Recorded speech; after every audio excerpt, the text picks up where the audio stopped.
신문 이야기 돌직구쇼에 오신 여러분 반갑습니다. 저는 신문 읽어주는 남자 김진입니다. 반기문 유엔 사무총장이 내일 북한을 방북키로 결정했습니다. 오늘 동아일보는 반기문 총장의 방북에 대해서 어떻게 해석을 했을까요? 지금부터 조간신문 저와 함께하겠습니다. 동아일보입니다. 이렇게 해석을 했습니다. 반기문 내일 방북. 불지피다. 어디에 불지피겠습니까? 그렇죠. 대망론에 다시 불을 지피다. 유엔 사무총장으로서 남북관계를 실질적으로 진전시키는데 조금이라도 도움이 되려는 일념으로 방북을 결정했다. 반 총장 이렇게 밝혔는데요. 퇴임 이후 대권 도전 할 겁니까? 라는 질문에 대해서 다른 점으로 추측하지 않았으면 좋겠다. 이렇게 말했습니다.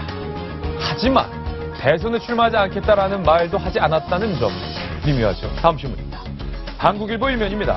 반기문 총장 방북하겠다 밝혔는데 박근혜 대통령은 연일 대북 강경 발언이다. 이렇게 말했습니다. 북한은 최근 SLBM 사출 시험으로 잠수함에서 나가는 거 그거 있죠. 군사적 긴장을 고조시키고 있고 내부의 측근 인사들조차 연달아 숙청하는 공포 정치로부터 국제사회를 경악시키고 있다. 이렇게 강력히 비판했습니다. 자, 다음은 조선일보입니다. 조선일보 8면입니다. 국내 정치 기사인데요. 문재인 당대표가 당의 혁신을 맡아달라. 누구에게 부탁했냐면요. 안철수 의원에게 당 혁신 맡아달라 이렇게 부탁을 했습니다. 그런데 안철수 의원은 이것에 대해서 조금 더 생각해보겠다. 맡을지 안 맡을지에 대한 명확한 입장을 내놓지 않았습니다. 이에 대한 이야기 잠시 후 전해드리죠. 다음 신문입니다. 경향신문입니다. 새 총리 후보 금주중 인선. 오늘이 수요일이니까 목요일, 금요일 이틀 안에 새 총리 후보를 발표하겠다. 이런 이야기입니다. 그런데 대한민국 무총리 기간 굉장히 길었는데도 하나도 어색하지 않다는 점. 이거 좀 이상한 것 같습니다. 다음 신문입니다. 한겨레신문 일면입니다. 박용성 중대 입시, 중앙대 입시, 남자 우대 지시 의혹. 뭐라고 말했길래? 분발하는 여학생들 잔뜩 오면 뭐하나? 이런 말을 했다는데 박용성 중앙대 재단 이사장의 이 발언을 했다는 의혹에 대해서 잠시 후 어떤 이야기인지 자세히 전해드리겠습니다. 자, 다음 신문입니다. 서울신문. 사회면 신면을 보겠습니다. 정말 열받는 기사 실렸는데요. 말뚝 테러를 자행했던 일본의 극우 스즈키가 이번에는 다리 잘린 소녀상을 우리 측에 보내면서 제5종 보급품이다.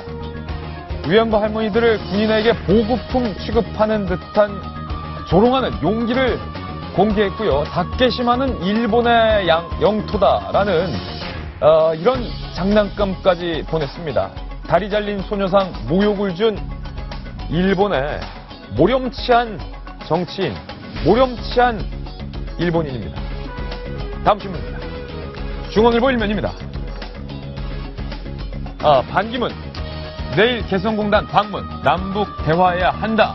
그런데 성완종 회장과는 충청포럼 회원으로서 몇 번 참여한 일이 있지 특별한 관계가 없고 둘이 앉아서 정치 관계를 논의하는 사이는 아니다라고 잘라서 밝혔습니다. 자, 오늘 저희 신문 이야기 돌직구쇼에서 여러 가지 기사 준비되어 있는데요. 첫 번째로 소개해드릴 기사는요. 인기 가수였던 유승준 씨 입국을 거부당했죠. 13년 만에 다시 미디어에 얼굴을 나타냈습니다. 심종숙 기자가 취재했습니다. Please welcome Steve Yu. 월드스타 청룡과 함께 중국에서 찍은 영화 홍보차 토크쇼에 출연했던 유승준. 한국에 복귀하고 싶다는 그의 의지를 현 소속사 대표이기도 한 청룡이 대신 강조합니다. One day I was in Beijing. I know he's very famous in singer in Korea. Then he wanted to stay in Asia, China, to rebuild his career again. 지난 2009년 청룡의 소속사와 7년 전속 계약을 맺고 중국에서 활동 중인 유 씨가 한국으로 다시 무대를 넓히겠다는 의사를 밝히자 여론이 들끓고 있습니다. 한국에서 연예인하면서 돈은 다 벌고 또 군대 가라 그러니까 막상 그거 피해서 가겠다 했다가 도망간 상태인데 그런 친구들이 오면 안 되죠. 거짓말하는 사람은 말 바꾸는 사람은 들어오는 거 원치 않아요. 병무청은 고의로 병역을 기피할 목적으로 국적을 버린 외국인에게 취해진 입국 금지 조치는 영원한 것이라고 못 박았습니다. 만 40세라는 병역 의무 해제 연령 역시 한국인 아닌 외국인에겐 아무 의미조차 없다고 일축했습니다. 법무부 역시 현행 국적법상 유 씨는 국적 회복 불허 대상인 만큼 아무리 국적 신청을 해도 가능성은 0%라고 단언했습니다. 채널A 뉴스 심정숙입니다. 자, 가수 유승준 씨, 사실 한국에서 상당한 인기를 누렸던 인기 가수였습니다. 오늘 저희가 만든 첫 번째 돌직구 신문이 바로 유승준 씨와 관련된 뉴스입니다. 함께 보시죠. 자, 13년 만에 한국 국민들에게, 시청자들에게 유승준 씨가 영상 편지를 띄웠습니다. 다시 군대를 입대하고 싶다. 유승준 씨를 한국에 들어오게 하는 것에 대해서 여러분은 어떻게 생각하십니까? 심정숙 기자가 다시 취재했습니다. 유승준 씨는 입대를 석 달 앞두고 국적을 포기한 이유가 사실상 병역 회피용이었다고 시인했습니다. 예정된 음반 발매 계약 이행과 부모님에 대한 경제적 부양 등 당장 자신이 활동을 쉬면 곤란해지는 이들이 있었기 때문에 불가피한 선택이었다고 해명했습니다. 제가 일을 안 하면 회사도 이제 문을 좀 닫아야 되는 상황이고 이제 부모님 어머님도 그러니까 아버지가 그렇게 설득해 군대를 가는 것조차 너한테는 이게 더 이기적일 수 있다.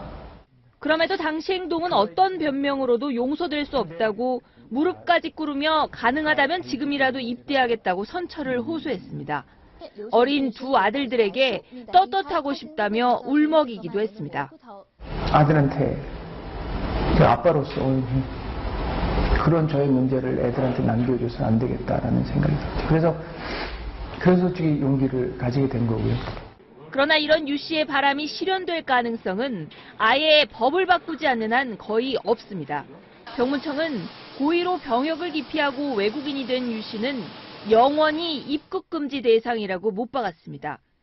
법무부 역시 병역 기피자는 아무리 국적 회복을 신청해도 불허 대상이라면서 한국인으로 돌아올 가능성을 일축했습니다. 채널A 뉴스 심정숙입니다. 자, 유승준 씨, 사실은 이 유승준 씨를 좋아하는 팬들이 너무 많았기 때문에 오랜만에 얼굴을 보여서 그간에 어떻게 지내는지 궁금해하던 분들도 많았을 겁니다. 얼굴을 보니 반갑다라고 말씀하신 분도 있고 왜 13년이 지난 이제 와서 다시 군대를 가겠다는 말을 하는지 모르겠다라는 반응을 보인 분도 있습니다. 유승준 씨의 13년 만의 심경 고백, 그 이유는 무엇일지 옆에 간략하게 정리해봤는데요. 함께 보시면서 이야기를 나눠보겠습니다. 자, 13년 만에 입을 연 유승준. 유승준 씨가 무릎을 꿇고 눈물로써 호소를 했습니다. 13년 만에 모습을 등장했는데 이제는 두 아들의 아빠가 됐습니다. 20대 초반의 청년에서 30대의 두 아들 아버지가 됐는데 13년 만에 심경 고백을 결심한 이유. 작년까지만 해도 자존심이 허락하지 않고 억울하다 생각했었는데 뒤늦게 잘못이라는 점을 이제 나이를 먹으면서 깨우쳐졌다. 2002년 당시 일본 공연 후에 그렇게 군대를 간다고 말해놓고서 미국 시민권을 취득 위한 노림수였냐라는 질문에 대해서 군대 가면 가족들을 자주 못 보게 되기 때문에 그 전에 인사차 잠깐 미국에 간 것이다. 그러면 결국 미국 시민권을 택하게 된 결정적 이유는 무엇이냐? 미국에 인사차 갔는데 그때까지만 해도 군대에 가겠다라고 생각했었는데 미국에서 부모님의 설득과 그리고 5집, 6집 앨범 계약하고 있는 소속사와의 계약 문제 때문에 미국 시민권을 택하게 됐다. 죄송하다. 용서해달라. 정성희 동아일보 논설위원님, 유승준 씨의 13년 만에 사죄, 어떻게 보면 이렇게 볼 수 있겠는데 어떻게 보십니까? 제가 이걸 보면서 좀 늙었다는 생각을 많이 하게 되네요. 왜요? 노래도 뭐 오랜만에 들어서 뭐 젊은 사람들한테는 잘 모르겠지만 그 익숙한 노래를 이렇게 과거 노래로 느껴지고요.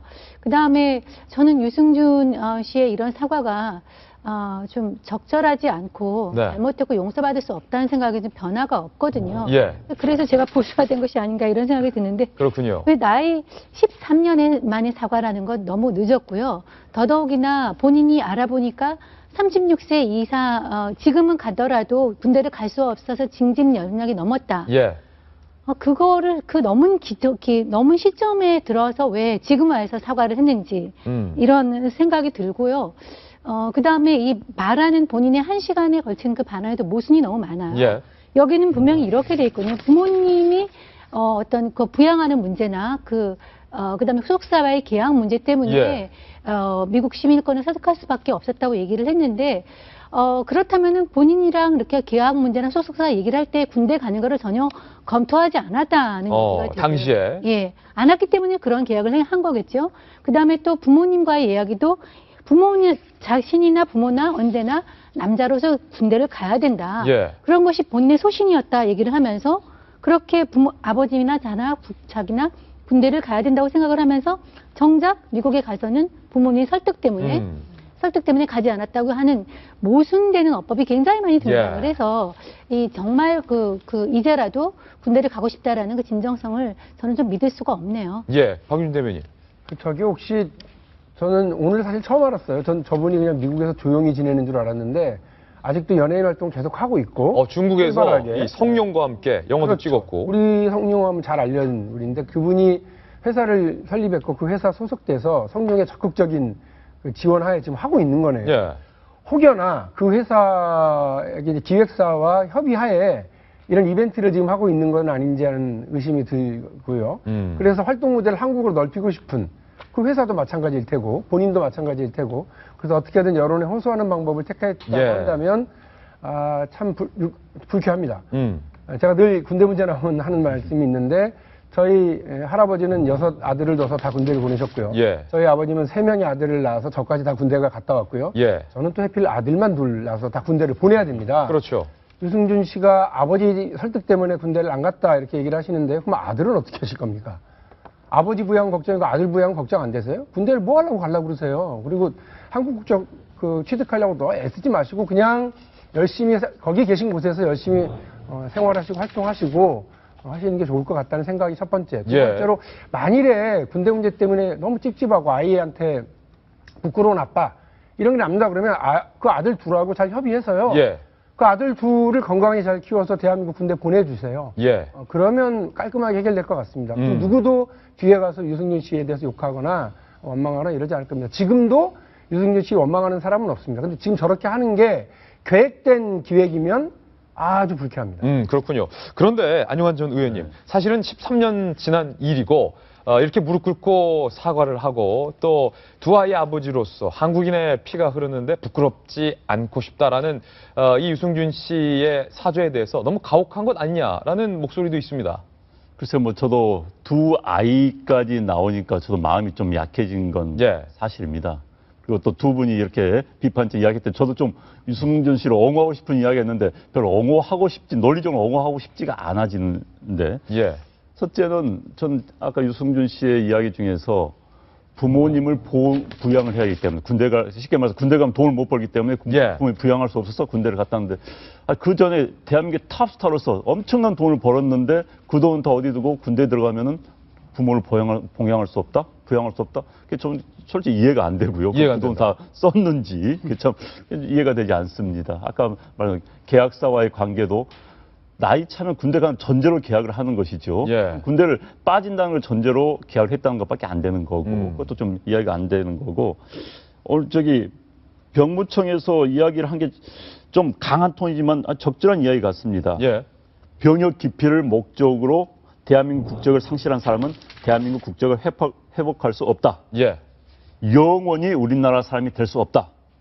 외국인이기 때문에 유승준 씨는 외국인이기 때문에 어떤 논평을 할 가치가 없는 사람이다. 아주 단호하게 이야기를 했습니다. 병무청이 좀 감정적으로 대응한 건 아니냐 이런 그런데 이건 팩트를 정확히 이야기한 건데 이제 어휘가 선택이 강한 건 맞죠. 외국인이면서 이제 외국인에 대해서 병무청에서 뭐 이런 말을 할 이유가 없는 겁니다. 그런데 이제 어쨌든 개인적으로는 아까 아들 이야기까지 하니까 저도 사실 안 됐다는 이야기 듭니다만 한국 사회가 이 병역 문제에 관한 굉장히 우리가 보수적입니다. 또 굉장히 우리가 감성적인 대응을 할 수밖에 없습니다. 왜 많은 지도층들이 병역을 기피하고도 잘 되는 것에 대해서 우리가 뭐 청문회 등을 통해서 비난하지 않습니까? 그래서 연예인이라고 예의가 될 수는 없는 거고요. 연예인들은 스스로 항상 공인이라고 합니다.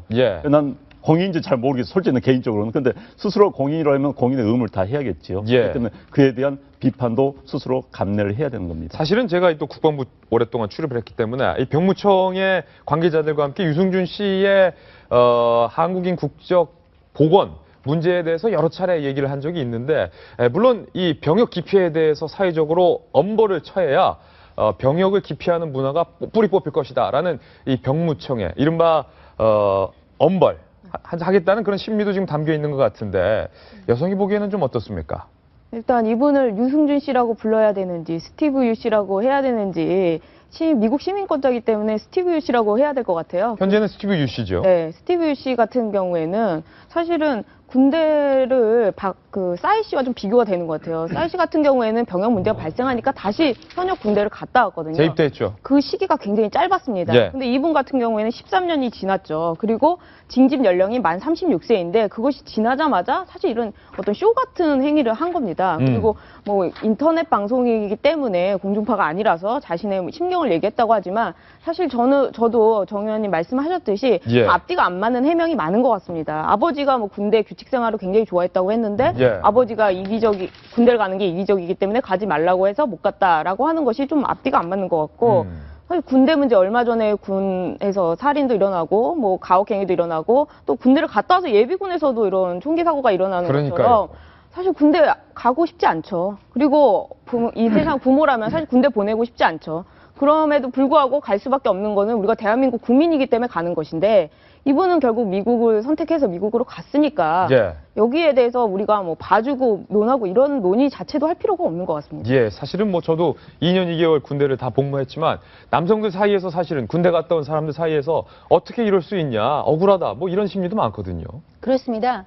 그런데 저는 이제 유승준 씨가 우리나라에 하나 기여한 건 있다고 생각해요. 어떤 거요? 사실 우리가 어느 나라든 이제 이중국적이나 이런 것을 좀 개방하는 사회에서 용인하는 분위기고 우리가 이중국적에 대해서 좀 폐쇄적인 생각을 가지고 있었는데 그래서 늘 이제 시민권을 선택을 할 때 남자의 경우 여자의 경우는 그건 문제가 없지만 늘 병역의 문제가 아닙니까? 그래서 우리나라에서는 이제 법을 바꿨죠. 그 이후에 군대를 갔다 온 사람에 한해서 이중국적을 허용하는 식으로 이른바 우리가 여기서 여러 번 얘기했던 홍준표 의원이 발의해서 이제 홍준표 법으로 알려져 있습니다. 예. 그래서 홍준표 의원이 한 행동 중에서 제일 잘한 거라고 저는 생각을 하는데 예. 그 이후에는 많은 미국의 시민들이 남자들이 군대를 선택해서 예. 심지어 라식 수술 같은 거 다 받고요. 군대를 갔다 와서 이중국적으로 하면서 양국에서 당당하게 활동을 예. 하거든요. 국제사회에서 꼭 대한민국 국적만 가지고 미국은 안 된다 이런 건 아니고 어느 나라든 좀 폭넓게 허용하는 분위기입니다. 근데 우리나라는 이게 병역이라는 게 걸려 있었는 상황에서 유승준 씨 이후로 이 제도가 완비가 돼서 이중국적을 허용하는 군대를 갔다 온 사람에 한해서 허용하는 법안이 된 것은 이 사람의 예. 공적이라고 생각을 합니다. 또 하나 공적 기여를 한 게 있는 게 이번 사건이 한국인이 되고 싶다. 미국인이.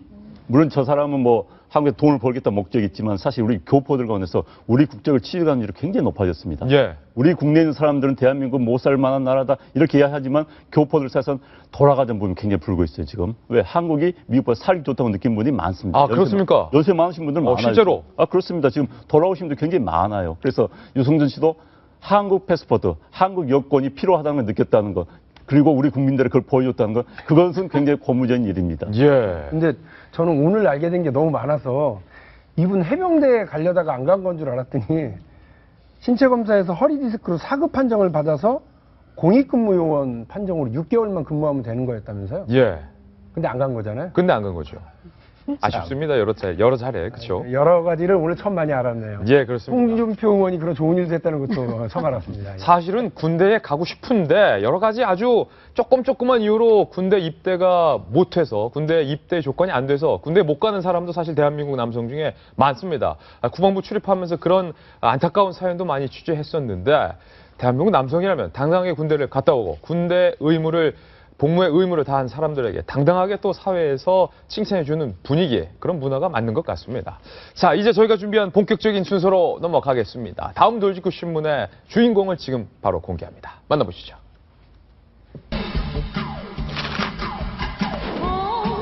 반갑습니다. 반기문 총장. 내일 개성공단을 전격적으로 방문을 합니다. 내일 개성공단 방문하는 자격은 한국 정치인 반기문이 아니라 유엔 사무총장의 자격으로 방북을 하게 됩니다. 곽정화 기자가 취재했습니다. 반기문 유엔 사무총장이 북한을 방문합니다. I'm going to visit the Kaesong Industrial Complex this Thursday.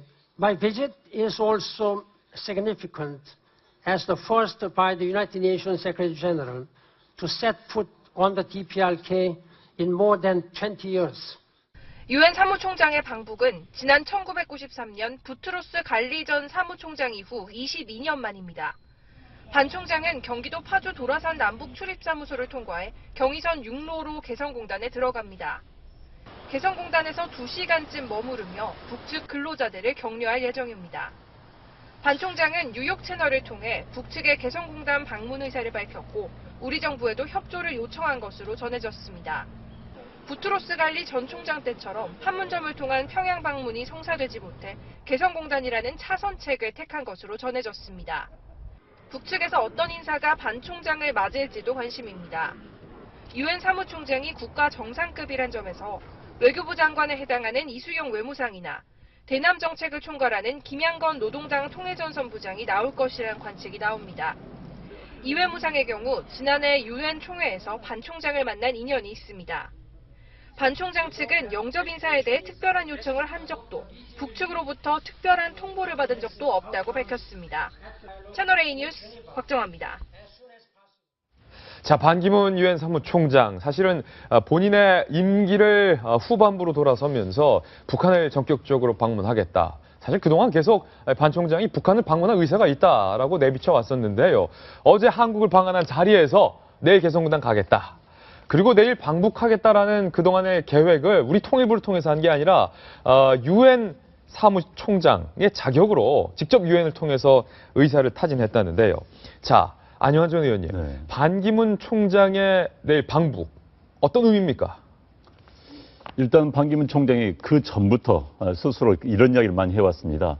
나는 총장으로서 조국 대한민국 남북 화해 이를 위해서 뭔가 기여를 하고 싶다는 이야기를 꾸준히 해왔었습니다. 예. 그리고 평양 방문에서 꾸준히 의사를 비춰왔었습니다. 그런데 이제 그동안 이제 실행이 못 돼 왔었죠. 그런데 평양을 못 가니까 방금 리포트처럼 평양을 이번에 갈 수는 없었고, 그래서 개성, 물론 이제 개성이 북한이냐는 데서는 여러 논란이 있습니다. 물론 북한은 맞지만은 현재는 남한 사람들이 일하고 있는 많은 사람들이 오늘 또 개성을 출근하는 그런 곳입니다. 개성공단이죠. 그렇죠. 정확히 방북이 아니라 개성이죠. 예. 네, 그래서 방개성인데 이제 격하고 시키고 싶지는 않습니다만 평양 가는 거하고는 차원이 그렇죠. 틀리기 때문에. 반개네요, 반개. 그렇죠. 가서 뭐 한국 사람도 만나, 북한 사람 이제 너 만나겠는데 어찌됐든 그러나 유엔 사무총장 자격으로 가기 때문에 전 세계적인 언론의 주시는 받을 겁니다. 많은 언론들이 취재할 수밖에 없겠죠. 그래서 그런 차원에서 개성공단을 알리고 또 한반도 현실을 알리는 의미는 있겠고요. 지금 깜짝 놀랄 만한 속보가 들어왔는데요. 저희가 지금 반기문 유엔 사무총장의 북한 방북 이야기를 하는데 공교롭게 지금 북한에서 속보가 들어왔습니다. 북한이 반기문 유엔 사무총장의 개성공단 방문 허가를 철회했다. 라는 뉴스 속보가 지금 일보로 들어와 있는데요. 이 내용이 사실인지 지금 저희 채널A 보도본부를 통해서 사실 확인을 한 뒤에 이에 관한 내용을 다시 한번 자세히 여러분들에게 브리핑을 해드리겠습니다.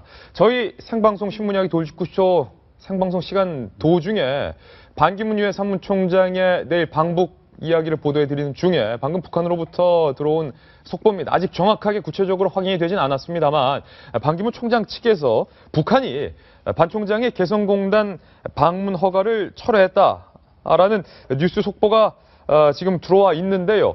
더욱더 흥미로운 점은 아무런 북한이 설명 없이 반기문 총장의 방북을 철회했다. 아무 설명이 없이, 아무 이유 없이 반 총장의 방북을 철회했다라는 내용이 지금 들어와 있습니다. 지금 저희 보도본부 채널A 기자들을 통해서 북한에 어떤 사정이 있는지, 어떤 이유가 있는지 그 이유에 대해서 지금 상세하게 벌써 취재에 들어가고 있습니다. 저희 신문이야기 돌직구쇼에서 그 이유에 대해서 상세하게 전달해드리겠습니다. 자, 안영환 의원님, 네. 말씀 중이었는데 방북이 철회됐습니다. 네. 사실 확인은 좀 거쳐야겠지만 북한에서 방문을 철회했다라고 지금 밝혔는데 북한이 왜 반 총장의 방북을 허락했다가 하루 전인 오늘 돌연 철회했을까요? 그 이유가 뭘까요? 물론 이제 북한 내부 사정인지 우리가 알 수는 없습니다. 일단 예측을 해본다면은 첫째는 최근에 북한 사정이 굉장히 복잡했을 가능성이 높습니다. 예. 현영철 숙청으로 말미암은 북한 군부의 동요도 분명히 가능합니다. 앞서 이야기했지만 현영철은 북한에서 직업군 출신이기 때문에 북한 군부 내에서 일정한 지분이 있습니다. 이런 북한 내부 사정이 외부에 드러나는 그런 것을 우려했을 수도 있고요. 또 하나는 지금 북한이 우리 측에 대해서 계속 개성공단의 근로자들의 임금 협상, 우리가 지금 현재 계속 줄다리기를 하고 있습니다. 이런 부분에 대한 불만을 표시도 있을 수 있고요. 또 하나는 최근에 우리 정부에 대해서 북한 노동신문이 강하게 비난했지 않습니까? 김정은 체제를 흔들련, 우리의 수령체를 흔들려는 음모를 중단하라. 그러면서 박근혜 대통령을 폄하하는 아주 강한 비판을 했었는데, 그런 맥락, 즉 북한이 남쪽에 대해서 심기가 불편하다는 것을 뚜렷이 보여주는 그런 맥락일 수도 있고요. 또 하나는 이제 이 반기문 총장이 남북 관계에서 적극적인 역할을 하겠다라는 데에 대해서 북한 측이 거부 반응. 자, 반기문 총장, 우리는 당신의 역할을 원하지 않는다. 우리가 원하는 것은 미국과의 직접 거래다. 당신이 중간에 나타나지 마라. 당신이 나타나는 것은 결국 남한 정부의 입장을 대변하는 거 아니겠느냐. 또 하나는 현재 우리 언론에서 반기문 총장이 현재 정치적 행복 때문에 북한을 이용하려고 하고 있다는 이른바 반기문 대망론. 그렇죠. 그러니까 거기에 우리는 이용되고 싶지 않다는 그런 의미일 수도 있고, 또 하나는 반기문 총장이 여권 대선 후보로 나갈 경우에 자기 이용당하고 싶지 않다. 이런 다목적인 계산을 했을 수는 있습니다. 오늘 조간신문에 저희 동아일보에 반기문 총장 내일 방북, 대망론의 불지피다라는 조간신문 일면의 기사 제목이 오늘 동아일보에 실렸습니다. 그런데 동아일보 일면 기사 제목이 보도되고 나서 저희 동아일보를 북한이 의식했는지 여부는 구체적으로 모르겠지만 반기문 총장이 본인의 방북을 본인의 정치적으로 이용하려 하는 것 아니냐라는 북한발 우려가 이번 반 총장 방북을 불허하게 되는 결과로도 이어질 수 있다라는 안영환 전 의원의 설명이었는데, 반기문 총장 측이 이렇게 밝혔습니다. 지금 또 뉴스 속보가 들어와 있는데요. 북한이 개성공단 방문 철회한 것 대단히 유감스럽다. 반기문 총장 측은 하루 직전에 북한이 입장을 뒤바뀐 것에 대해서 굉장히 유감스럽다라고 불편한 심기를 지금 드러냈다. 뉴스 속보로 또 하나 들어와 있습니다. 자, 정성희 위원님. 원래 그 방북 자체는 유엔 채널을 통해서 이루어졌고요. 그렇죠. 유엔에서 그 이수용 북한 외무상이 반기문 총장을 면담하는 자리에서 김정은의 친서를 직접 전달하면서 요청을 먼저 한 사안이거든요. 그리고 오늘 어저께 반기문 총장이 내가 내일 모레 개성을 간다 하고서 깜짝 발표를 했어요. 그러니까 이제 양측이 이해가 맞아 떨어져서 했는데, 오늘 갑자기 뒤집은 것은 아까 얘기한 우리 안영환 전 의원이 얘기하신 것 중에서는 그 분석이 좀 맞다고 생각을 하는데, 이것이 반기문 총장의 남한 정치에 좀 이용될 것을 우려한 그런 걱정 때문에, 안 그렇다면은 그렇지 않다면 그 전에 취소가 됐을 텐데 오늘 아침에 이런 여론을 보고서 한 것이 아닌가 그런 생각이 들고, 이것은 왜냐하면 우리가 반기문 총장이 대막론 얘기를 할 때 그러면 유엔에서 업적을 쌓은 반기문 총장이 우리나라의 어떤 대통령으로서 어떤 역할을 할 수 있느냐 할 때 하나밖에 없거든요. 남북관계나 어떤 그 대북관계나 외교관계에서의 어떤 역할을 기대할 수밖에 없는데, 그런 측면에서 지금 그 임기가 1년밖에 안 남은 시점에서 이런 방북이 그런 관계에서 자기들이 어떤 불을 지피는 어떤 불쏘시개나 어떤 이용당할 수 있는 국면이 있기 때문에 갑자기 취소한 것이 아닌가 이런 생각이 듭니다. 사실 이 북한은 굉장히 본인의 이익에 따라서 움직이는 국가입니다. 어떻게 보면은 자기 나름대로는 머릿속을 계산기를 두드려보고 행동을 취하는 국가인데, 북한이 이 반기문 총장의 방문이 별 실용적 이득이 없다라고 뒤늦게 판단했을 가능성도 지금 나오고 있는데요. 사실 박윤희 대변인, 하루 전날 유엔 사무총장의 방북, 사실은 국가 수반급인 유엔 사무총장의 방북을 뒤집는 것은 외교적으로 굉장한 결례입니다. 부적절한 처신이고요. 엄청난 결례고요. 사실 상식적으로 맞지 않는 일이거든요. 지금 제가 전체 연설문을 못 봤으니까 어제 반기문 총장이 했던 연설 중에 북과 관련한 무슨 북을 좀 이렇게 자극하거나 언짢게 만들 만한 언급이 있었는지를 좀 확인을 해볼 필요가 있는데, 일단 표현이 북한이 손을 내밀면 도와줄 수 있다, 개혁 개방을 돕겠다, 이런 식으로 얘기를 한 건 있어요. 그러니까 북으로서는 아니 당신이 뭔데 우리를 개혁 개방시켜? 이런 것으로 언짢게 받아들였을 것이 일단 있고요. 그리고 또 하나는 반 총장도 어저께 그런 얘기를 했고, 측근들도 숨기질 않았어요. 겨우 2시간 정도 개성 방문하는 걸로 무슨 얼마나 평화의 메시지를 쌓고 북을 실질적으로 돕겠습니까? 실제로 인도적 차원에서 북을 도울 수 있는 일을 가지고 있는 국제기구는 유엔밖에 없어요. 근데 그동안 얼마나 유엔이 인도적으로 북을 도왔는지 이 부분보다는 오히려 자기 장사만 하려고 그러는 거 아니냐라고 하는 이런 계산도 이제 언짢음이 있었을 수도 있다. 그리고 그 안에는 뭐가 있느냐면 실제 지난번에 이수영 외무장 북한의 외무상이 가가지고 전달할 때 타이밍은 김정은이 거의 코너로 몰렸었거든요. 인권 관련 문제로 해서 거의 형사재판소에 국제형사재판소에 애소가 되는 정도까지만 몰려 있었기 때문에 그걸 좀 풀어내기 위한 유화 제스처로 받아들일 수 있지만 지금은 그 반기문 총장이 오고 가는 게 크게 이익될 게 없다라고 판단했을 수도 있겠다. 그리고 아까 안영환 전 대변인 말씀하신 것처럼 북은 남측의 이런 정치가 자기를 이용하는 것도 싫어하지만 또 하나는 북도요. 남쪽에 자기가 가지고 있는 정치적 영향력에 대해서 계속해서 확인합니다. 그래서 대남 방송, 대남 선동도 계속해서 하는 것도 있고요. 잘 생각해 보세요. 지난 대통령 선거 때 무슨 얘기가 있었느냐면 박근혜 대통령 후보를 겨냥해서 남쪽의 지도자들이, 정치적 지도자들이 북에 와서 우리 앞에서 무슨 말을 떠벌렸는지 일일이 다 공개할 수도 있다라고 한 말이 있어요. 그러니까 북에 와서 얘기하듯이 우리가 떠들면, 우리가 다 공개하면 당신네의 유력한 정치 지도자들도 당연히 떨어질 수 있고 낙마할 수도 있다라고 하는 조정할 수 있다라고 하는 그런 힘을 과시해보고 싶은 욕심도 있었겠죠. 왜? 동아일보가 대망론에 불을 지핀다고 썼으니 옳견이하고 그렇게 해봤을 수도 있겠지만 그건 그야말로 예측이고요. 지금으로서는 북이 어떤 언짢음을 가지고서 그걸 표현하고 있는 것 같다.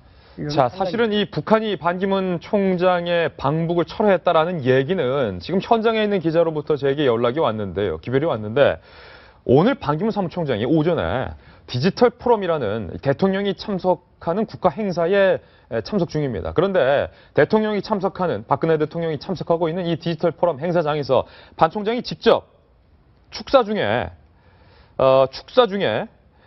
북한에서부터 방북 철회 사실을 통보받았다. 그리고 아무런 설명과 이유가 북한으로부터 없었다라고 반 총장이 직접 본인의 입으로 축사 중에 밝힌 내용입니다. 그렇기 때문에 북한 측이 유엔 사무실 측에, 그러니까 반기문 사무총장 측에 직접 내일 오는 것은, 방북하는 것은 곤란하겠다. 방북 허용을 철회하겠다라는 의사를 직접 타진했고, 이 내용을 오늘 아침 조금 전 반 총장의 입으로 직접 대통령이 참석한 디지털 포럼 자리에서 굉장히 유감스럽다라는 입장까지 밝힌 것으로 취재 결과 확인이 되고 있습니다. 자, 정성희 위원님, 북한 입장에서 볼 때 유엔 사무총장과 친해지는 것은 사실은 굉장히 북한 입장에서도 유리합니다. 왜냐하면 국제적으로 북한에 대한 제재가 옥매이고 옥죄고 있는 상황에서 유엔 사무총장과 평화를 논한다. 그것도 개성공단에서 남북과의 화해를 메시지를 전하고 굉장히 유리할 수 있는 조건 아닙니까? 그렇습니다. 지금 이제 북한이 말했지만 인도적인 어떤 지원을 받을 수 있는 것도 유엔이지만 또 코너로 몰릴 수 있는 것도 유엔이거든요. 왜냐하면 인권 문제가 굉장히 아픈 대목인데 이번에 개성공단을 함으로써 북한의 현실을 좀 보여주고 북한에 처해 있는 상황을 전 세계의 미디어에 노출시키면서 오히려 그 미디어전에서 유리한 고지를 취할 수 있다고 생각을 했고, 아까 또 우리 반기문 총장 층에서도 남북의 긴장 완화와 화해 메시지에 중요한 역할을 할 수 있다는 양측의 이해가 맞아떨어졌는데 북한이 딱 보니까 좀 서로 이제 이용하려는 측면이 있었는데 이게 본전도 못 찾게 됐거든요. 제가 볼 땐 본전을 못 차게 된 것 같으니까 하루 전에 우리 오지 마라 이렇게 얘기를 한 거고, 또 이제 우리 측에서도 지금 남북 간의 관계가 굉장히 좋지가 않습니다. 북한에서 잠수함에서 올라오는 그 미사일 발사라든지 또 우리 박근혜 대통령의 비난이라든지 좋지 않은 상황에서 내일 방문에는 원래 우리나라의 고위 관계자가 대거 동행하게 돼 있었습니다. 예컨대 오준 주 유엔 대사관은 물론이고 신동 외교부 다자 외교조정관, 통일부 통일정책실장, 만약에 내일 방문에 따라서 우리나라 이 고위 관계자가 가면은 박근혜 정부 이후에는 우리나라 고위 관계자 최고 고위 관계자 가는 자리였습니다. 그러니까 반기문 총장을 수행하는 그 자리에도 그 동행하는 일원이지만 그 별도의 라인을 통해서 남북 간의 어떤 고위급 대화가 오갈 수 있는 그런 기회였거든요. 근데 이런 것들도 북한이 상당히 부담스러워했을 가능성이 있습니다. 자, 지금 말 그대로 생방송 중에 뉴스 속보가 발생한 상황입니다.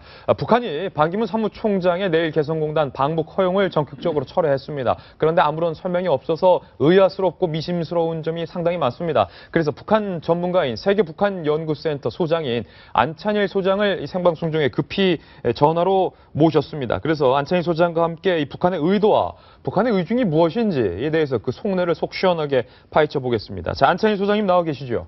네, 안녕하십니까. 자, 안 소장님. 북한이 반기문 총장의 개성공단 방북을 하루 앞두고 아무런 설명 없이 전격적으로 철회를 했습니다. 북한은 왜 방북 허용을 철회했을까요? 궁금합니다. 네, 몇 가지 점에서 발견할 수가 있는데 예. 지난 4월 말 김정은이 모스크바 방문을 갑자기 철회한 것과 같은 맥락이다. 아, 그렇습니까? 네, 북한은 국제사회로 나갈 준비가 전혀 되어 있지 않다. 그래서 이번에 이제 반기문 총장은 바로 세계 평화의 아이콘이며 상징입니다. 예. 이런 인물이 이제 개성공단을 방문할 경우 CNN을 비롯해서 우리 국내 언론, 세계 언론 모두가 스포트라이트를 비칠 텐데 예. 그것이 이제 북한 체제 유지와 개혁 개방 이런 데 상당한 그 영향을 미칠 것이다. 이런 이제 갑작스러운 계산하에 철회하지 않았나 그렇게 판단이 됩니다. 예. 사실은 김정은이 굉장히 나이가 어린 지도자인데 김정은의 어린 지도자, 국제 무대에 대비할 준비가 안 됐다. 뭐 이런 분석이십니까? 그렇습니다. 김정은의 이제 결재와 이런 라인들에서 혼선이 일어났고 거기서 이제 누군가 제때 디시전을 못했다는 증거가 될 수 있는데 예. 어쨌든 아까 말씀드린 대로 반기문 총장은 세계 평화의 상징이고 유엔 사무총장 국가수반급이지만 대한민국 인사다, 대한민국 외교관 출신이다 이런 것들이 또 이분이 이제 개성에 갈 때 북한 주민들과 체제에 줄 수 있는 어떤 메시지와 임팩트 이런 것도 북한 당국은 상당히 두렵게 생각했을 가능성이 높습니다. 그렇군요. 자, 안창일 소장님, 사실은 북한 김정은이 러시아 행위 불발됐던 것과 같은 이유로 보면 된다라고 설명을 해주셨는데 김정은의 이 방러 번복 사태 이후에 현현철 인민무력부장이 사실은 공포의 숙청을 당했다라는 분석도 있습니다. 이번 북한의 이 방북 허용 철회를 두고 또 누가 죽어나가는 것은 아닌가라는 걱정도 되는데요. 그렇습니다. 그렇게도 연결시켜 볼 수 있는데 그때 이미 모스크바는 북한 내부 사정 때문에 김정은이 오지 못한다 이렇게 됐는데 이번 반기문 총장 방북 철회도 역시 북한 내부 사정이다 이렇게 볼 때 뭐 현영철 처형과 같은 처형이 진행형인지는 우리가 아직 밝혀지지 않았지만 어쨌든 북한 내부가 상당히 복잡하고 고정치를 이어가는데 반기문 총장 같은 평화의 사절이 나타날 때 결국 김정은 체제에는 이것이 아무런 그 이득이 되지 않는다. 이런 계산하에 평양이 철회했을 가능성이 높다는 것입니다. 반기문 총장이 개성에서 김영건 부장과 만났을 때 평화를 논한다. 혹은 대화를 논한다. 남북의 화해를 논한다. 라는 이런 제스처들과 이런 발언들이 김정은이 쉽게 말하면 두려움을 느낀다. 그것에 대해서. 이런 분석이신 거죠.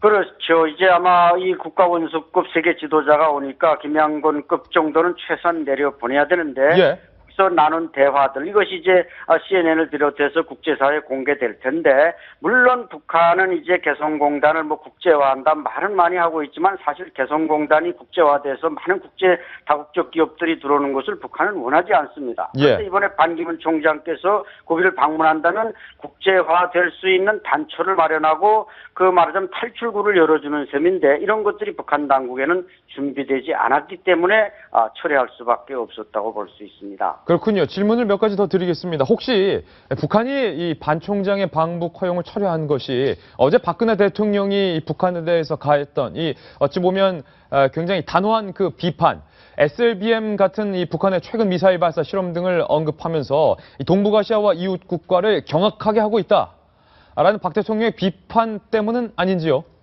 그런 것도 어느 정도 작용했다고 볼 수 있습니다. 최근에 북한은 자신 내부 문제 때문에 우리 대한민국의 대통령을 실명 비난하는 수위를 높이고 있는데 마침 어제 대통령께서 국제행사장 같은 데서 이런 중요한 발언을 하다 보니까 여기에 이제 발끈한 북한이 이 반기문 총장의 방북을 철회함으로써 자신들의 어떤 강경 모드를 계속 유지하겠다 이런 입장을 재천명한 거라고도 볼 수 있습니다. 마지막으로 질문 하나 더 드리겠습니다.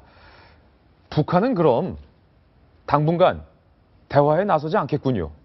그렇죠. 적어도 상반년도 북한의 대화문은 절대로 열리지 않는다. 최소한 8.15에 임박해서야 북한이 뭔가 남북 관계, 이제 뭐 8.15 문화 행사, 6.15 공동 행사, 이런 이벤트를 중심으로 해서 살짝 말하자면 대화를 이어가겠지만 전면적인 대화는 적어도 8월 이후에 남북 대화를 기대하기 때문에 북한의 강경 기조가 단기간 내에 완화되리라는 기대는 너무 나이브하다고 생각합니다. 예, 고맙습니다. 세계 북한 연구센터의 안찬일 소장과 함께 북한의 속내에 대해서 짚어봤습니다.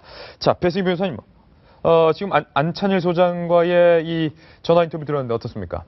저는 애초에 반기문 총장이 한국을 통해서 개성으로 간다고 했을 때 이분이 한국인으로서 가는 거냐 아니면 유엔 사무총장의 입장으로서 가는 거냐에 대해서 좀 의문이 있었습니다. 이거는 거의 정치인 반기문으로서 가는 것이 아닌가 생각이 들었었거든요. 예. 또 유엔에선 지금 인권 문제에 대해서도 제재를 하고 있고 핵 문제도 제재를 하고 있는데 이 부분에 대한 것보다 남북 관계 돌파구를 자신이 얘기했을 때는 유엔 사무총장에 가는 입장인가는 얘기도 많이 했었고, 그리고 박 대통령 입장에서도 사실 반기문 총장이 이 대북 준비 과정에서 유엔 채널을 통해서 얘기를 했기 때문에 박 대통령께서도 반기문 총장이 가는 것에 큰 부담을 느꼈을 거라고 생각을 합니다. 예. 그래서 어떤 메시지를 전달할 것 같지는 않았거든요. 근데 북한도 마찬가지로 반기문 총장의 정치적 이용 혹은 남한의 정치적 이용에 대해서 자신들의 입장이 있기 때문에 유엔 사무총장의 입장보다는 아무래도 한국인 반기문, 정치인 반기문으로서 반대한 것이 아닌가 생각이 듭니다. 그것도 그건데 안영환 전 의원님, 저는 문득 이런 생각을 했습니다. 안영환 의원도 사실은 KBS 방송기자 때부터 계속 북한 외교 안보 담당했고, 저도 뭐 채널A 동아일보에서 외교 안보를 오랫동안 출입했었는데, 김정은이 개성공단, 평양도 아니고 개성공단에 김양건을 대신해서 고작 2시간 반기문과의 대화하는 그 2시간도 두려워할 만큼 배포가 아직 없다. 일단 북한이 유엔을 생각하는, 북한이 내 유엔에 대한 개념을 한번 우리가 정리해 볼 필요가 있습니다. 북한은 유엔을 미국이 만든 미국의 하수인증으로 생각합니다. 예. 유엔을 통해서 무슨 해결 방안을 북한은 모색해 본 적이 없습니다. 또 6.25를 북한이라면 저희들 말은 조국통일 전쟁을 막은 게 유엔군이었습니다. 예. 그때 유엔은 굉장히 거부감이 큽니다, 기본적으로. 그런 상태에서 유엔 사무총장의 역할에 대해서도 굉장히 기본적으로 제한적으로 생각할 수밖에 없는 겁니다. 게다가 이제 앞서 우리가 이야기했었지만 반기문 총장의 개인적인 무슨 욕망, 그 희망, 이것까지 곁들인다 그냥 거부감을 더 가로질 수밖에 없는 것이죠. 게다가 앞서 우리 안찬일 소장도 말씀했지만 북한이 아직 외부에 나설 만한 그런 자신감, 준비는 안 된 건 맞습니다. 예. 현재 오늘 NHK도 보도를 했었습니다만은 북한이 올 10월 북한 건국 기념일 때, 노동당 창건일 그 기념일 때 미사일 발사, 즉 위성 발사를 지금 준비 중이라는 겁니다. 예. 그때 전 세계를 향해서 한번 뭔가를 보여준 다음에 협상이 나올 가능성이 높습니다. 북한 항상 그렇게 갔거든요. 뭐 미사일 쏜다든지 핵실험을 한 다음에 전 세계를 향해서 봐라, 우리 이 정도 힘을 가지고 있다. 이제 예. 니들 우리하고 협상하지 않을래 라는 게 북한의 전형적인 수법입니다. 그렇다면 올 10월까지는 남북한 관계는 현 상태로 갈 가능성이 매우 높다는 거죠. 이 상태에서 반기문 총장이 왔다 갔다 하면서 북한 체제가 노출되는 것. 특히 요즘 전 세계가 북한의 이권 문제를 거론하고 있습니다. 예. 그런 게 별로 싫었겠죠. 게다가 앞서 말들었지만 그것이 반기문 총장의 개인적인 용도로 이용되는 것도 더더구나 싫었고요. 그래서 여러 가지 북한이 고려를 해서 이런 조치를 내린 것 같습니다. 예, 생방송 중으로 전해드리고 있는 신문 이야기 돌직구쇼에서 예기치 않은 뉴스 속보가 발생해서 저희가 급하게 분석을 해드렸습니다. 자, 이번에는 다음 중요한 이슈로 넘어가겠습니다. 돌직구 신문을 만나보시죠. 자, 이번에는 국내 정치 문제로 다시 한번 돌아와 보겠습니다. 당 쇄신에 골몰하고 있는 문재인 대표가 혁신위원장을 안철수 의원에게 제안을 했는데 안철수 의원은 이에 대해서 생각해보겠다. 네. 지금 어제죠, 전격 회동을 했습니다. 문재인 의원과 안철수 의원이 초계파 혁신기구위원장에 대해서 누가 할 것인가에 대해서 논의를 했는데요. 문재인 의원은 안철수 의원에게 혁신기구위원장을 좀 제안을 했는데 안철수 의원은 역시나 바로 즉답은 하지 않고 좀 피했습니다. 그러다 보면서 당의 혁신기구를 만드는 것은 동의한다. 하지만 인선이나 조직 운영에 대해서는 아직 확실하게 말을 못하겠다라고 해서 즉답을 좀 피했는데요. 저는 문재인 의원이 박지원 의원이 혁신을 하라 하니까 혁신기구위원장을 만든 것 같은데 과연 안철수 의원이 혁신을 할 만한 사람인가? 본인의 새정치도 아직 정의가 안 내려져 있고 또 안철수 의원 같은 경우에는 별명이 간철수잖아요. 예. 그런데 이걸 또 위원장을 맡으라고 하니까 자신은 지금 어떻게 할지 모르겠다. 좀 생각을 해보겠다라고 또 즉답을 피했죠. 그러니까 문재인 의원은 지금 사실 안철수 의원은 지난 기초선거 때 패배한 당 대표거든요. 근데 이 패배한 사람한테 가서 혁신기구 위원장을 맡아달라라고 했더니 또 안철수 의원은 지금은 대답을 못하겠다라고 하면서 좀 내부 분열에 대해서 아직까지 의견이 반영이 되지 않는 것 같습니다. 예, 어떻습니까? 일단은 안철수 의원이 문재인 대표가 제안한 제안에 대해서 정승희 위원님 생각해보겠다. 뭘 생각해보겠다는 거지? 그래서 그 생각은 무엇인지? 안철수 의원의 책 제목이 안철수의 생각 아니겠습니까? 그 생각을 아직 아무도 모른다. 행동이 아니고 생각이니까 이제 이것이 본인의 정치적인 득실과 그다음에 앞으로 어떤 개혁 방안을 내놓아야 되는지 아무래도 이제 좀 고민하는 시간을 갖겠다는 취지로 읽히는데요. 근데 지금 얘기했지만은 우리가 문재인 대표가 왜 안철수 의원한테 이거를 제안을 했는가에 대해 좀 생각을 할 필요가 있습니다. 지금 현재 이제 친노 비노 논쟁과 함께 여러 가지 궁지에 몰려 있는 상황에서 막말 파문이라든가 정청래 의원의 이런 거에서 궁지에 몰려 있는 상황에서 리더십이 굉장히 지금 위기에 봉착을 해 있는 상황에서 돌파가 필요를 했는데 그 사람으로 누가 적합을 할까 했을 때 역시 이제 비노 계열이 아니라 이런 계파에서 자유로운 안철수 의원을 선택을 한 것 같고요. 그것은 이제 두 사람이 둘 다 유력한 차기의 대권 주자로서 라는 그런 입지가 고려가 된 건데 여기에서 이제 문재인 의원 그 대표는 고민을 했을 거예요. 왜냐하면 안철수 의원이 좀 상당히 성과를 내게 되면 본인의 입지가 흔들리게 되는 것이거든요. 그렇지만 지금 당내 상황에서 누군가가 반드시 본인의 이런 상황을 돌파할 수 있는 어떤 조력자가 필요하고 그래서 이제 이런 상황에서 이런 제의가 나왔는데 제 생각에는 안철수 의원이 지금 하나의 그냥 의원으로서만 활동을 하고 있는데 새로운 카드를 가지고서 당 혁신과 이런 거에서 보일 수 있다면 이게 나쁘지 않은 카드로 보고 아마 받아들이지 않을까 이런 생각이 전망을 조심스럽게 할 수 있을 것 같습니다. 안용환 의원께 먼저 질문 드리겠습니다. 새정치민주연합의 혁신을 담당하기에 혁신위원장으로서 안철수 의원이 혁신 아이콘이 될 수 있느냐, 적절하냐, 어떻게 보십니까? 이제 이미지와 능력은 별개입니다. 이미지로 정치하는 정치인을 극장 정치인이라고 합니다. 극장 정치인. 극장 정치인을 표현했었는데 안철수 의원은 지금까지 극장 정치인이었습니다. 이제 실제 일을 할 수 있는 역량이 되는지는 잘 모르겠습니다. 그런데 이제 문재인 대표 재밌는 게요. 문재인 대표도 초선 의원입니다. 아직까지 당직을 맡아본 경험도 당 운영해본 경험도 없는 처음으로 당에 들어온 분이시죠. 또 안철수 대표도 지난번에 얼떨결에 당 대표를 맡았습니다. 그래서 당을 제대로 운영해 본 적이 없는 상태에서 김한길 대표의 등에 얹혀 들어왔다가 그냥 쫓겨난 케이스입니다. 그래서 아직 당이란 걸 잘 모르는 상태에서 지금 현실을 지금 봉착해 있는데 그런데 저는 문재인 대표가 좀 안타까운 게 만약에 이런 카드를 생각했었더라면은 지난번 재보궐선거에서 완패한 다음에 즉시 이거 내렸다면 문재인 대표는 정말 대단한 사람이 됐을 겁니다. 허용력 있는 사람, 혁신 의지가 있는 사람. 그런데 지금 좀 늦은 감이 있어요. 물론 사실 어제 당대표 물러나라 일부 당원들이 직접 사무실 앞에서 시위까지 벌였거든요. 네, 그래서 이제 구상은 굉장히 좋습니다. 사실 현재 친노 대 비노라고 정치는 프레임 게임입니다. 프레임을 누가 어떻게 짜는가, 선제적인 프레임 짜기가 굉장히 중요한데 지금은 친노 대 비노의 프레임은 비노 쪽에서 짜서 친노를 공개한 수단이었습니다. 그런데 이것을 안철수 의원을 끌어들임으로써 새 정치 대 구정치. 그럼 문재인 대 안철수는 새 정치라는 사람이고 호남을 기반으로 비노는 구정치다. 라는 식으로 몰아붙이면 승산할 경우 가능성이 굉장히 높죠.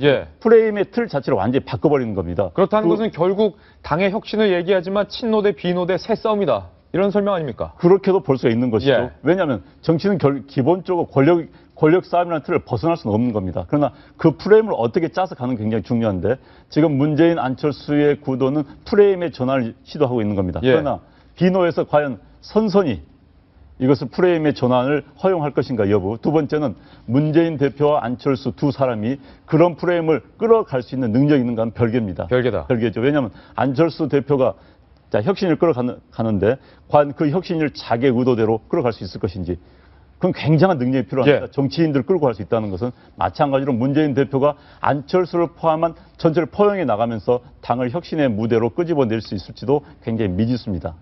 자, 박윤 대변인께 이제 여쭐 말이 많은데 혁신위원장 사실은 누구로 지명할 것이냐, 당 밖의 인물이냐, 당 안의 인물이냐, 정말 민주당, 새정치민주연합을 혁신할 생각이 있는지 누구를 지목하는 것을 보면 알 수 있다. 이런 분석이 그동안 많았습니다. 그런데 안철수 의원에게 혁신위원장 맡아달라라고 제안을 했는데 그것조차 안철수 의원이 맞겠다 안 맞겠다 생각해 보겠다라고 지금 보류당한 상태입니다. 일단 문재인 대표에 대한 이야기를 좀 해보죠. 혁신위원회에 담아야 될 고민, 내용, 그다음에 인선에 관련된 부분까지는 일단 합의를 한 것 같고요. 거기다가 제일 중요한 건 최고위원회 산하로 두는 것이 아니라 혁신위원회에서 결정된 혁신의 실천 내용을 그냥 바로 실행하는 걸로 최고위원회가 또 의결하고 이러지 않고 하도록 하자라고 하는 것까지도 합의가 된 것 같습니다. 다만 누가 그걸 이끌어갈 건지에 대한 문제에서 안철수 의원이 나도 오늘 제안을 받았으니 고민 좀 하자라고 하면서 한 발을 살짝 빼놓은 상태입니다. 오늘 내일이 사실상 분수령. 왜냐하면 이번 주 토요일 날이 고 노무현 전 대통령의 서거 6주기가 되는 그래서 이제 행사가 이제 있습니다. 그 전에 뭔가 정리를 하고 가고 싶은 게 문재인 대표의 생각일 것 같고요. 당내 분위기도 그렇게 되기를 좀 바라는 분위기입니다. 그러면 주목해야 될 건 이번에 만일에 이 혁신위원장을 받아들이게 된다면 2차 문안연대가 형성됩니다. 지난 대통령 선거 직전에 문재인, 안철수 두 후보가 연대를 형성하고 순조롭지 않은 연대였죠. 그렇죠. 후보를 이제 양보하고 이렇게 하면서 만들어졌었는데 그것에 이은 2차 문안연대인데 이 힘은 지금 우리 안영환 전 대변인도 분석하시고 한겨레 신문에서 오늘 딱 분석을 했던 것처럼 친노 비노의 계파 싸움을 새정치대 구정치의 구도로 전환하겠다. 예전에 이렇게 본 적이 있죠. 그러니까 노무현 대통령이 집권을 하고 나서 민주당 안에서의 그 알력이 어떻게 진화를 했었느냐면 이른바 난닝구 대 백바지 이렇게 감정 싸움을 치달았습니다만 사실은 누가 구태냐, 누가 구정치냐라고 몰아붙이는 싸움이었거든요.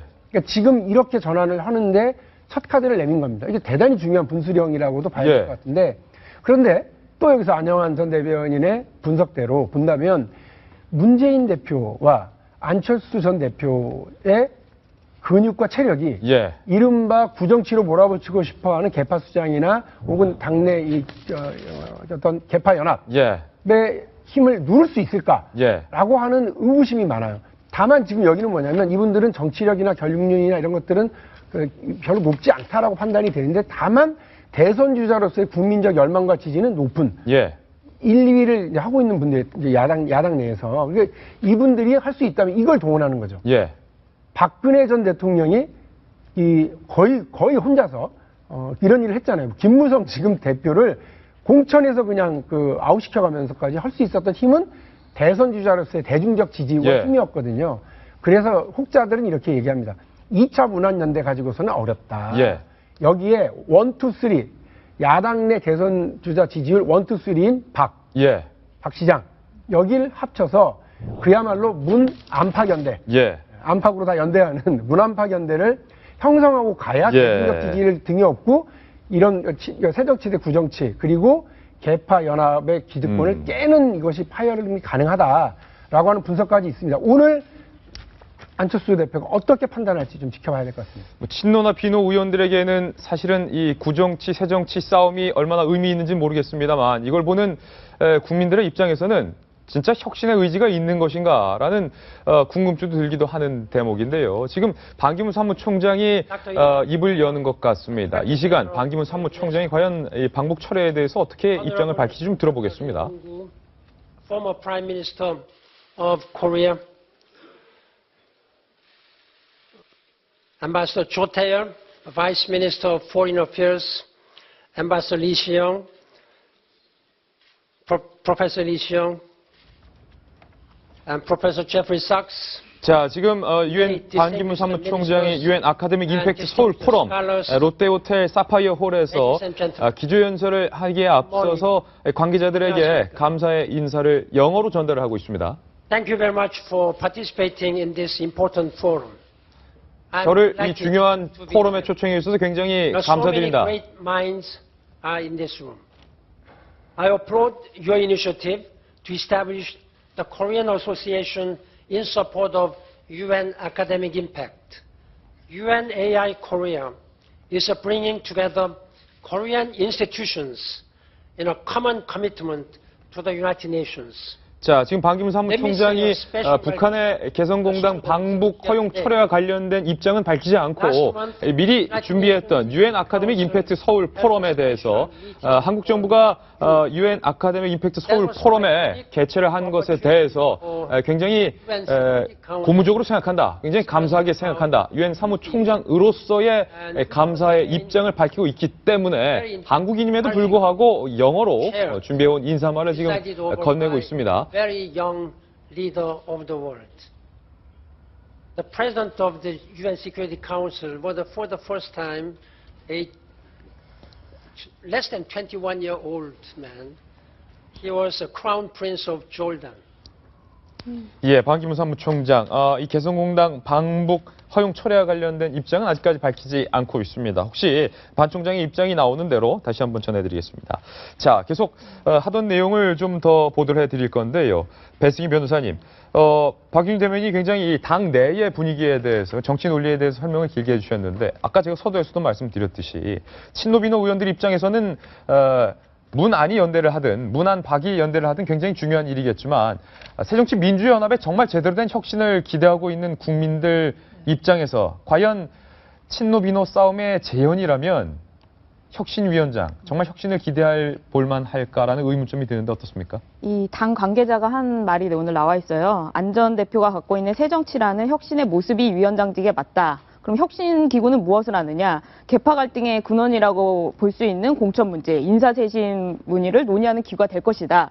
근데 이 공천 문제는 새정치민주연합에서는 끝까지 문제될 수밖에 없는 것이 이 운동권 출신 국회의원들은 국회의원이 직장인분이 많거든요. 그러니까 국회의원 아니면 할 게 없는 사람들이 굉장히 많은데 과연 여기 공천 문제를 비노계가 할 수 있겠느냐. 저는 이 공천 문제 가지고 절대 이 혁신기구로서는 되지도 않을 거다. 그리고 이 혁신기구가 만약에 위원장이 안철수 의원이 된다면 당내 분열은 더 가속화될 거다라고 보입니다. 그러니까 안철수 의원이 실제로 새정치라는 거에 대해서 한마디로 정의한 적이 없어요. 그리고 본인이 당대표를 나가면서 한 말이 뭐냐면 자기는 정치의 전문이 아니었다. 자기는 정치의 전문이 아닌다. 그런데 무슨 여기 가서 혁신기구 위원장을 하겠다는 거는 좀 말도 안 되는 얘기고 문재인 의원이 그런 사람한테 혁신기구를 맡긴다는 것도 사실은 자기가 나가는 리더십의 돌파구도 아닌 것이죠. 예. 정 의원님 한마디 마지막으로. 불가피했다고 생각을 합니다. 친노비노 싸움에서 누군가 혁신을 맡겨야 된다면은 친노비노에서 자유로운 사람을 맡길 수밖에 없었고 그것이 아까 1차 문안 연대를 통해서 문재인 의원은 안철수 의원한테 이제 빚진 것이 많기 때문에 그런 걸 갚는다는 의미도 있었고 했는데 역시 이제 중요한 것은 내용이겠죠. 만약에 맡게 된다면 어떤 혁신안을 내놓을 것인가. 그것은 정말 당을 이제 깎을 뼈도 없다고 하지만 당을 완전히 깎아내고 탈탈 털어서 새로운 어떤 모습을 내놓는 그 내용에 달렸을 것입니다. 그것을 내놓을 수 있느냐 없느냐 하는 것이 핵심인데 역시 그 어떻게 당을 변화시킬까의 핵심 중에 핵심은 또 공천이죠. 공천에서 기존의 지분을 가지고 있는 친노비노계를 어느 만큼 털어낼 수 있느냐, 어떻게 새로운 모습으로 가질 수 있느냐에 대해서 굉장히 어떤 공감을 사면서도 국민들한테 공감을 사면서도 이 사람들 납득할 수 있는 그런 안을 내놔야 되는데 역시 쉽지 않을 것 같습니다. 공천이라는 것은 역시 이제 칼바람이 일어나는 것이기 때문에 야건다나 쉽지 않은 것인데 여기에 대해서 아마 고민을 한다는 것도 저는 안철수 의원이 고민을 해보겠다는 것도 본인이 그냥 맡아서 하겠다라는 이런 차원이라 그 내용에 뭘 가지고 할 것이고 어느 만큼 밀어붙이실까는 그 카드를 어느 관시 본인이 만들 수 있느냐. 그걸 가지고서 본인이 아마 수락을 할 것인가 말 것인가도 결정할 것 같습니다. 안철수 의원이 수락을 해서 혁신위원장이 됐다 가정을 한다면 안철수 후보의 차기 대선 지지도 순위가 지금 많이 상당히 내려갔는데 이 말은 지난 대선 후보로 거론됐을 때와는 상황이 좀 많이 달라졌다는 의미인데 혁신의 옷이 어울리는 인물이라고는 보십니까? 그것은 본인이 이제 많이 그 배승희 변호사도 얘기했지만 결국 새정치가 무엇이냐. 이제 새정치를 얘기를 할 때 안철수 의원은 몇 가지에 대해서 새정치의 그림을 그리지 않고 구정치의 나쁜 점을 얘기를 함으로써 새정치가 막연하게 이런 것이라고 얘기를 했습니다. 우리 논설실에 와서도 한번 강연을 들었는데 우리가 늘 새정치가 무엇이냐고 얘기를 할 때 그거에 대해서 정확하게 답변을 못 하시고 구정치에 이런 점이 문제가 있다라고 얘기를 해서 아직 그리지 못했는데 결국은 본인이 이 안을 통해서 이 그림을 잘 그려내는 곳에 따라서 달라지죠. 만약 그것이 그려진다면 안철수 의원 새정치로서 적합하다고 얘기를 할 수 있고 그것이 또 지금까지 반복한 것처럼 옛날 정치 우리가 뭐 국민들이 비판하는 정치인의 잘못된 행태, 뭐 예를 들어서 출판기념회를 통한 어떤 정치자금 모금이라든가 이런 걸 또 반복하는 수준이라면 이게 또 뭐야 하고 이렇게 나올 것 같습니다. 예, 알겠습니다. 자, 이번에는요, 신문 속 사람들의 이야기에 집중해보는 화제의 코너죠. 돌직구쇼의 신사동 그 사람입니다. 신사동 그 사람, 첫 번째 이름을, 주인공을 만나보시죠. 신사동 그 사람 첫 번째 주인공은요, 반갑다 친구야, 나 초등학교 동창 영인데 기억 안 나? 이 말에 50대 남성들의 마음이 흔들렸습니다. 무려 111억 원을 이 사기꾼은 낚아낼 수 있었습니다. 황당한 일입니다. 정성위 의원께 여쭤봐야 될 것 같은데요. 동창이란 이름의 그녀의 111억 원을 빼앗긴 이 남성들의 심리랄까요? 어떻게 하면 좋습니까? 그 전화를 했던 겁니다. 여자분이 전화를 해서 철수지, 안철수가 나와서 죄송합니다. 철수지, 정말 올해야, 오랜만이다. 기억할 때 모르겠는데 영이다. 6학년 때 그 짝꿍. 그러고 보니까 안철수 의원의 부인 이름도 영인 것 같은데. 그러네, 철수와 영이.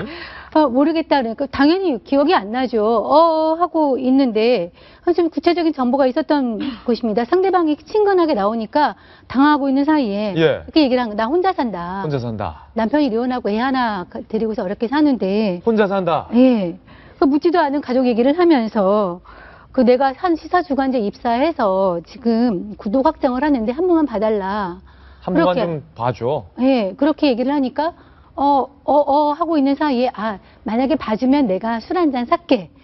이렇게 얘기를 하는 순간 술 한잔 살게. 다 봐줬다는 것이죠. 이렇게 된 사람이 무려 8만 명이랍니다. 박영 대변인, 이 심리 어떻게? 저한테만 묻지 마시고요. 왠지 이해가 되시죠? 왠지 이 바보들이 이해가 되는 건 뭐지? 50대 남성이 타겟했다고 그럽니다. 근데 50대가 좀 외로운, 그리고 또 하나는 50대 되면 친구들이 많아. 야, 역시 친구밖에 없어. 동창밖에 없어. 이런 것을 많이 하는, 사회생활 하다 보니까 역시 믿을 건 친구밖에 없다, 동창밖에 없다, 이런 심리를 가질 때입니다. 그럴 때 갑자기 몇십 년 만에 그것도 여자 동창생이, 그것도 굉장히 불쌍하다는, 자기가 처지가 안 됐다는 이야기를 할 때 도와주지 않을 동창생이 없죠. 게다가 액수가 또 많지도 않아요. 이런 타겟을 작은 거 10만 원대로 정했으면 10만 원, 20만 원 정도. 그러니까 그래 까짓까 하면 돕는, 또 50대 어느 정도 경제력이 있지 않습니까? 정확한 타겟팅을 굉장히 잘한 그런 불법 행위였던 것 같습니다. 말을 좀 더듬으시네요. 아니 원래 남자들 심리가 그렇다고 합니다. 이렇게 뭐 흔히 하는 말 있죠. 첫사랑이 얘기를 듣는 거예요. 첫사랑이 잘 살면은 누군가 결혼해서 잘 살면은 배가 아프고 첫사랑이 결혼에 실패하거나 해서 못 산다 그러면 그 가슴이 아프다 그러죠. 첫사랑이랑 살면은 머리가 아프다고 합니다. 머리가 아프군요. 그렇습니다. 결론은 이겁니다. 지금 살고 있는 어부인이 최고입니다. 광고 보고 돌아오겠습니다. 잠깐만요. 자, 신문 이야기 돌직구쇼. 오늘 사실 반기문 총장의 내일 방북에 대해서 좀 더 깊게 분석해드리려고 저희가 준비를 했는데, 북한이 하루 앞두고 이 돌연 방북 허용을 철회했습니다. 그 이후에 관심이 모아지고 있는데요. 잠시 후 10시 30분에 우리 통일부에서 이 정기 브리핑이 있는 시간입니다. 저희 뒤 프로그램인 시사 인사이드에서 이 통일부 브리핑을 아마도 그 내용을 상세하게 보도를 해드리겠습니다. 도대체 북한이 방북 허용을 철회한 이유가 무엇일지 뒤에 이어지는 채널A 뉴스 특보와 시사 인사이드에 많이 시청을 부탁드리겠습니다. 자, 오늘 저희가 준비한 순서 여기까지입니다. 저희는 내일 아침 9시에 더욱더 풍성한 기사와 묵직한 돌직구 들고 여러분들께 인사드리겠습니다. 오늘 하루는 분명 어제보다 더 나을 겁니다. 좋은 하루 되십시오. 고맙습니다.